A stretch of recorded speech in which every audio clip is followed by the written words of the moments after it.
This much we know. 9 people are killed, more injured from Sunday's Flotilla raid on the warm waters of the Mediterranean. The country of Israel has now become somewhat of a pariah.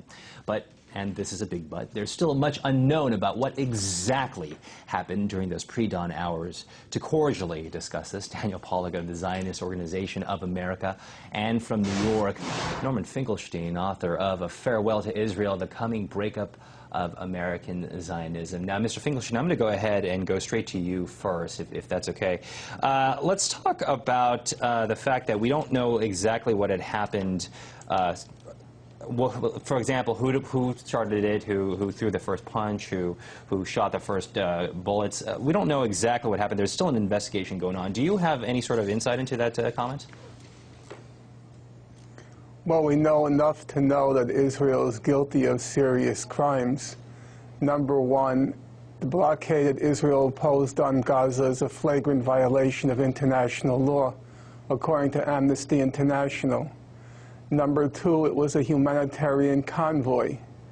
Number three, it was in international waters.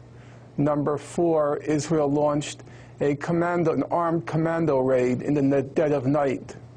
Number five, even if you grant for the sake of argument that Israel had the right to attack the ship, why didn't it simply disable the propeller on the boat? Israel has a formidable navy. It patrols the entire Mediterranean. Why didn't it surround the ship? Why did it choose the most violent option, an armed commando raid in the dead of night, leaving aside that Israel had no right whatsoever to impede a humanitarian ship from trying to provide supplies to a population that's facing, in the words of Amnesty International, a humanitarian crisis. Mr. Pollack, a lot of points brought up by Mr. Finkelstein, a lot of good questions, a lot of questions people around the world are asking. I'm guessing you probably have something to say about that. And for both gentlemen, Mr. Pollack and Mr. Finkelstein, if you want to go ahead and question each other, you're more than welcome to go ahead and do that. I'd love to, but first let me start out with some facts. Unfortunately, Dr. Finkelstein is wrong about each of the things he said, practically. The embargo and the inspection of goods that are destined for Gaza is perfectly legal. I happen to be a former naval officer in the U.S. Navy, and each of the things he said is mistaken. First of all, the fact that needs to be remembered is that the government of Gaza, Hamas, the de facto government there, has been launching missiles, even in the last week, against the civilian population of Israel. In order to deal with that, Israel, under international law, is entitled to protect its people. The way they're doing this is by regulating the weapons that Iran is trying to send to Hamas, which is an organization that openly advocates the destruction of Israel and the killing of all Jews, including Mr. Finkelstein, actually. In their charter, they call for the killing of all Jews. So they're perfectly correct to have a stop and search proposal. There are some other facts that are really indisputable. The ships were offered to unload their cargo at an Israeli port, Ashdod, and if they had done so, there would have been no violence. 5 out of the 6 ships did not offer resistance to the Israeli commandos who landed on them, and there was no violence on those ships. We don't have a need to investigate a great deal. The videos from the ship itself show a clear chronology. The Israelis, soldiers, coming down with paint guns on their back onto the ships, and the terrorists, who were a welcoming committee, beating them with knives, sticks, and knocking one Israeli soldier 20 feet down from one deck to the other. It was only after their lives were in danger that the Israeli soldiers reacted with violence. Until then, you can clearly see from the video that they're doing everything they can to prevent the loss of life. As for the other things Dr. Finkelstein said, let me just make one more point, Doctor. That is that the other options you said actually had the potential, if the to actually result in greater loss of life. Using the Israeli naval force to disable the ships Nobody asked you to use the Israeli naval force. Listen, you may be a naval officer, but number one, you're not a lawyer.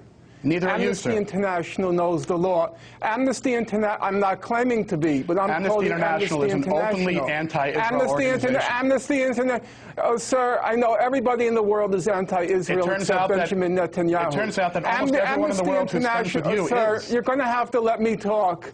No, you're going to have to let me talk. I was polite to you. So try to be polite in return. Okay? Amnesty International, which does know the law, said that the blockade is a flagrant violation of international law.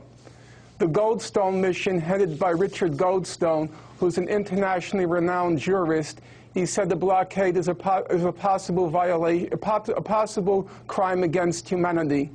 The law is quite clear there.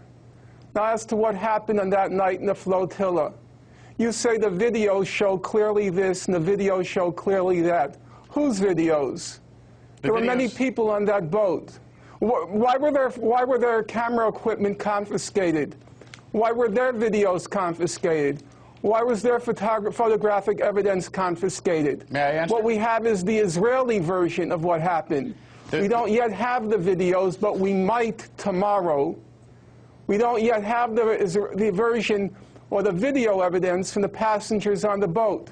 Actually, if Israel has nothing to hide, if Israel has nothing to hide, why did it seize all the photographic evidence of the passengers on the ship? It seized Let's look at another question, sir, Mr. Naval Officer. Let's look at another question.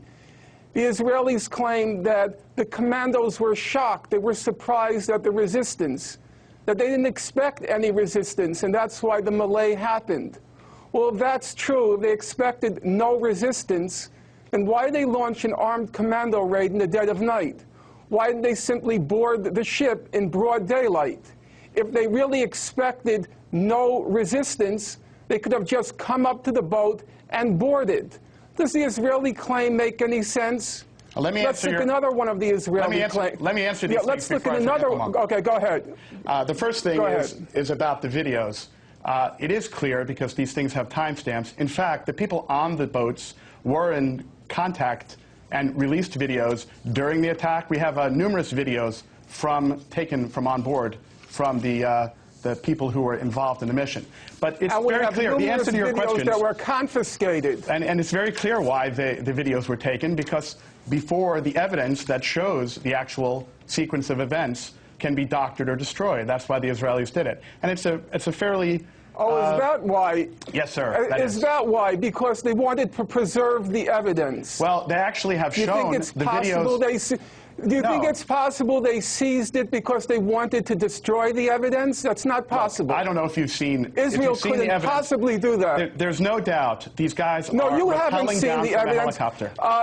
I think you're going to regret what you're saying, because I have very good information that tomorrow a person on board the ship, she managed to conceal 3 microchips in her underwear. Let me go. And she's going to release the video evidence tomorrow. Let me interrupt both of you at this point, because we have about 2 minutes left, and I have a question about this, and I thought this was a very valid question. The fact that this all took place in international waters, and I just want to hear a reaction from both sides about the fact that this supposedly happened in international waters. There's no doubt about it. Okay, it happened in international waters. Israel has admitted the exact location where it is. When you have an international blockade, because there's a situation of belligerency, blockades typically take place in international waters.